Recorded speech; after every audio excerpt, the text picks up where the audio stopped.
Good morning, good afternoon, good night, good time of day, whatever it may be for you. Welcome back to the LAMDA log. This is week 2, day 1, the 28th of July, 2026. I'm a little behind, but we're going to catch up today and all will be well. So got up, I had a personal warm up, and then we started having a dance call for our little jive and restoration dance. And then we jumped into Much Ado with Lawrence. And we started with Shakespeare's Restless World. And the item was a print of a wood kern named Rory Oge. And he was an Irish rebel who fought against the English. And so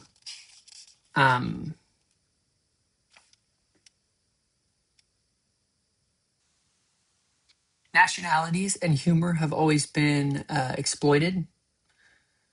And so people have always made fun of other nationalities as they have gone about their lives and feeling superior. Captain McMorris is the only Irishman in the entire Shakespeare canon, Henry V. Partially because during this time Elizabeth was trying to conquer Ireland. And so when Henry V was written and performed, people would have associated that battle with the battle and the conquering of Ireland in the 9 Years' War. The Irish War was a frequent and constant backdrop to Elizabethan England. And so a lot of the battles and things would have been thought of and connected to that. Kerns were specific, rebellious, stubborn Irish men, I think, entirely, that were willing to fight. And they were propagandized as these very warmongering people that would just like hide out in the woods and then come out to fight the English because all they ever wanted to do was fight.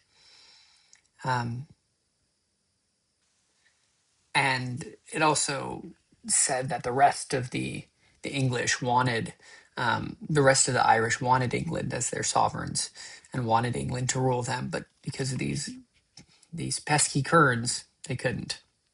So they were also called wood kerns at times because they would move into the woods when there was no battle to fight, and then they came out just to fight the England. They showed that Ireland really wanted to be subjects to the English crown, but because these pesky kerns, this small minority, they were fighting. So Rory Oge O'More, or Rory Oge, he was an ally to England, but then he turned and became a rebel and fought with his own people. And so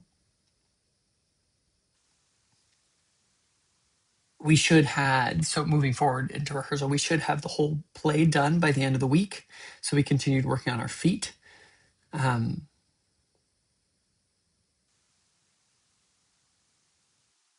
I want to clear my head is a private tactic. It's not great. I want to debate, or I want activate it and publicize whatever inner feelings are there.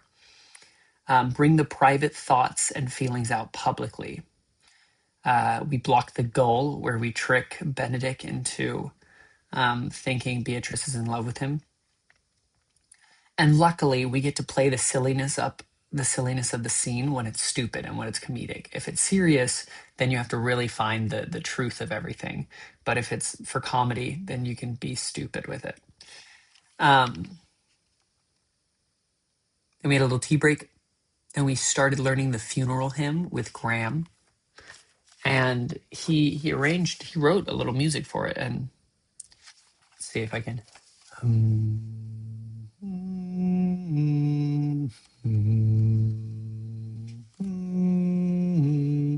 Pardon, goddess of the night. This is just my part. Those that slew the virgin night, all of which with songs of woe. I lost it. All of which with songs of woe. Round about her tomb they go. Midnight, assist our moan. Help us to sigh and groan. Heavily, heavily. Great grace yawn and yield your dead. I lost it again. Till death be uttered. Heavily, heavily. Something like that. I don't even know if my first note was right. And it's hard without the rest. But that's the gist of it. And yeah, we did some classic Graham warm up. So this is Graham from historic music, not Graham from acting through song. But we did our sirens, our lip trills, our tongue twisters. Then we learned the music. Oh, the tongue twister was brown background, black background. Brown. It's so hard. Brown background, black background. Brown background, black background. Brown. Brown background, black. See, it's very difficult. And then we continue through the scene work. Then we had some lunch. Then we continue with the scene work. The energy of the moment shouldn't dictate the delivery of the thought more than the thought itself. And that was what I wrote for rehearsal. So moving forward, we have we had another meeting because we have so many meetings all the time. But this one was a professional preparation for recent alumni and industry experience. Our special guests were Francesca D'Souza, and Dhruv Ravi. Dhruv helped us out on our little self tapes. But I should attach mine. I have it now. I got to download it and keep it. Well, I'll look into that.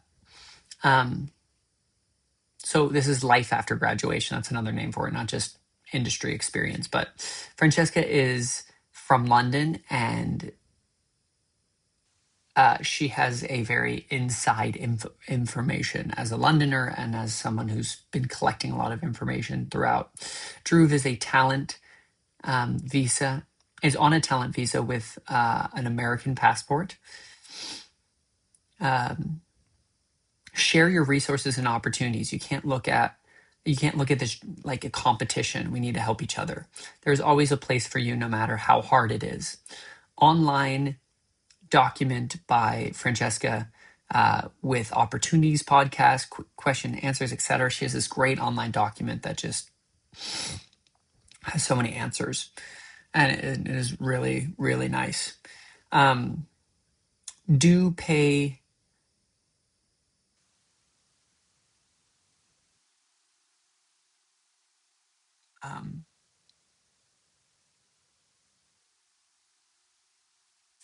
oh yeah, so don't pay or do pay.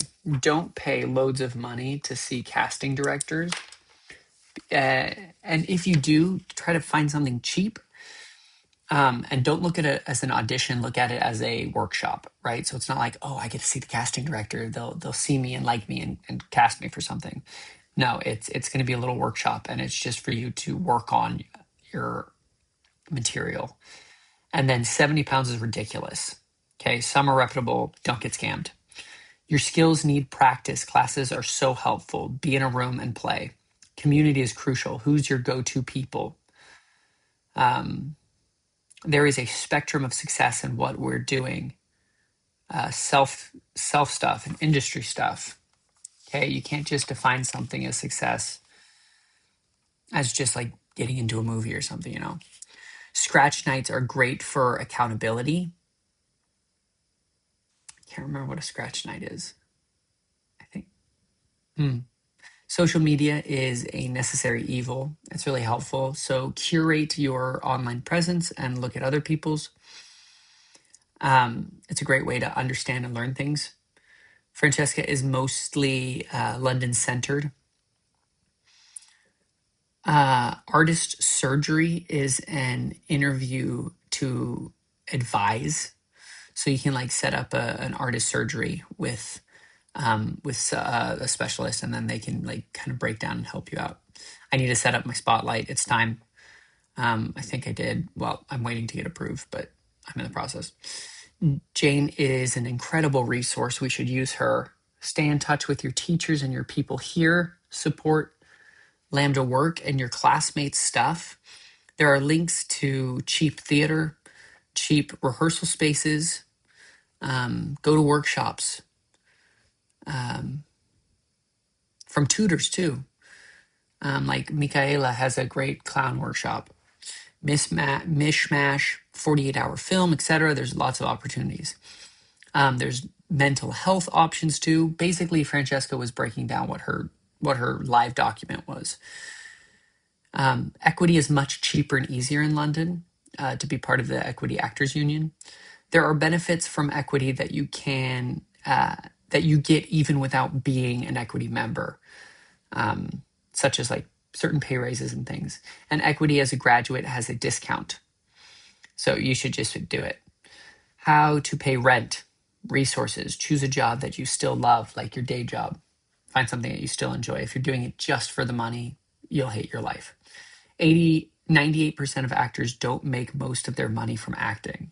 So recognize that. And that doesn't make you a failure. It doesn't make you anything. It just, we need to pay our bills. Complete Works only hires actors and is completely flexible. It's a resource to work. It's a company that will hire actors, and then if you have an audition or anything, they'll cover for you. LAMDA exams, teachers need prep time, organization. A student's done it, we can ask her.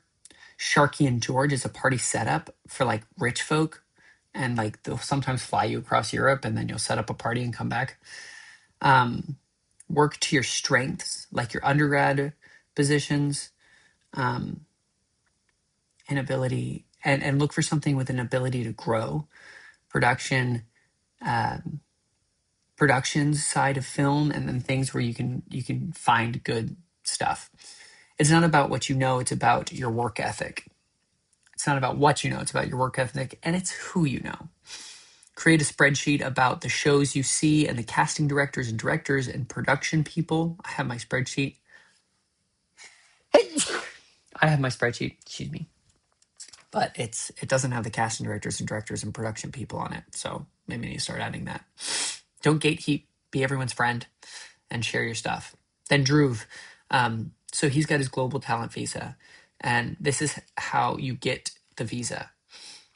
Film, TV, and commercials don't count. Stage work is separate from film. So there's two ways to get a global talent visa. It's either the exceptional promise, and that's all live theater, and exceptional talent, which means you're a leader in your field. So if like Tom Holland he's from London. If like Tom Cruise was working in London, he's a leader in his field. And so he could get an exceptional talent visa. It's someone who's significant and famous and have won significant awards. So that's not what we're going for. Everything pre-LAMDA is considered amateur. And I think everything in LAMDA is amateur. It costs £3,000 for 1 year, a 1 year visa, and it costs £6,000 for a 5-year visa. So at least it did when he did it. It might be more now. Now it's like 7,000 to 8,000. So when we apply to extend, they want proof that you've been working in the field. Like one paycheck would count, but that's for extending it after you've gotten it. To apply definite reason to stay, you need to be in the country for 5 years past postgrad visa. So you have to do your 5 years as a postgrad visa, and then you can apply for a definite reason to stay. And then you can stay for as long as you want, I guess.